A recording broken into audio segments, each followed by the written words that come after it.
চুরি হাতে ছিনতাই করে ডাকাতি করে, ঠিক কিনা বলে? আমরা ডক্টর ইউনূস সাহেবকে বলবো টাকাগুলি ফেরত এনে এই 1,25,00,000 যুবক, শিক্ষিত যুবকদেরকে 25 লাখ টাকা করে বিনা সুদে ঋণ দিতে হবে।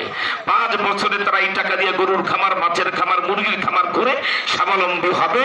এরা কয়েকশো বন্ধু বান্ধবের চাকরির ব্যবস্থা করবে। 5 বছর পরে সরকারের 25 লাখ সরকারের কোষাগারে জমা দেবে। এইভাবে যদি 100 কোটি যুবককে আমরা স্বাবলম্বী করতে পারি, বাংলাদেশ আল্লাহর ফজলে সিঙ্গাপুর আর মালয়েশিয়ার 4 উন্নত হয়ে যাবে, ঠিক কিনা বলে? ইউনূস সাহেবের 2 নম্বর কাজ টাকা ফেরত আনতে হবে। আপনাদের টাকা আপনারা ফেরত চান? টাকা পাচার হয়ে গেছে, তা ফেরত চান? আমার ভাইরা, আমি ব্যক্তিগতভাবে 9 থেকে 10,000 টাকা আমার বাসার কারেন্ট বিল দিই। প্রত্যেক মাসের 8 তারিখের আগে আমি বিল দিই। কেন? 8 তারিখের পরে দিলে জরিমানা সহ বিল আসবে, ঠিক কিনা বলে? আর ভারতের আদানি ইউনূস সাহেবকে বলে 10 বছরের বিদ্যুৎ বিল টাকা দেন।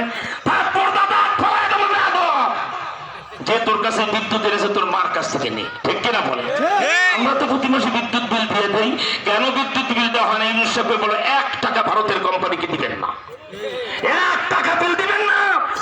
কারণ বিল তো আমরা দিয়েছি, বিলের টাকা কোথায় গেল?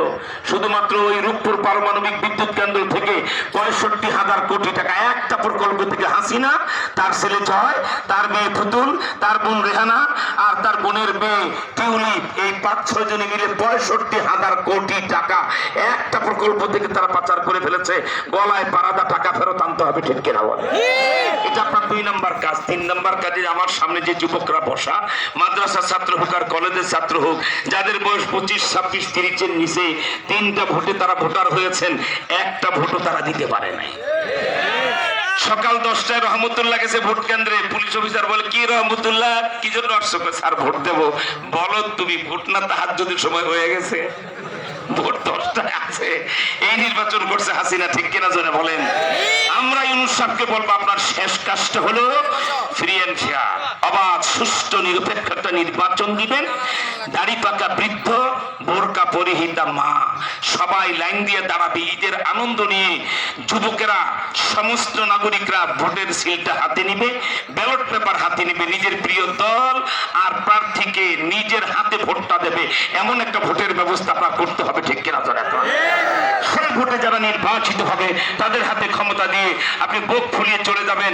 বাংলাদেশের যত গাছে যত ফুল হয় সব দিয়ে আপনার মালা বানায় দেবো, ঠিক কিনা? আমার 3 মাসের গবেষণায় ইউনূস সাহেবের এই 3 কাজের বাইরে আর কোনো কাজ নাই। খুনিদের ফাঁসি দাও, টাকা ফেরত আনো, আর একটা সুষ্ঠু নিরপেক্ষ নির্বাচন দিয়ে নির্বাচিত সরকারের হাতে ক্ষমতা দিয়ে আপনি সম্মানের সাথে চলে যান। এরপরে কি করা লাগবে আমরা দেখবো ইনশাআল্লাহ, ঠিক কিনা? আমার ভাইরা, জুমার নামাজের সময় একেবারে এখন নামাজ সামনে প্রস্তুত। আমরা সবাই এখন নামাজের ছুটি পাবো। কিন্তু আপনাদেরকে বলে রাখি, গজওয়াতুল হিন্দের কথা তো আমি আর জুমার পরে কথা বলবো না, মামুনুল হক সাহেব ওনারা কথা বলবেন। আপনাদেরকে বলি, গজওয়াতুল হিন্দের জন্য রেডি হন, একটু ভয় পাবেন না।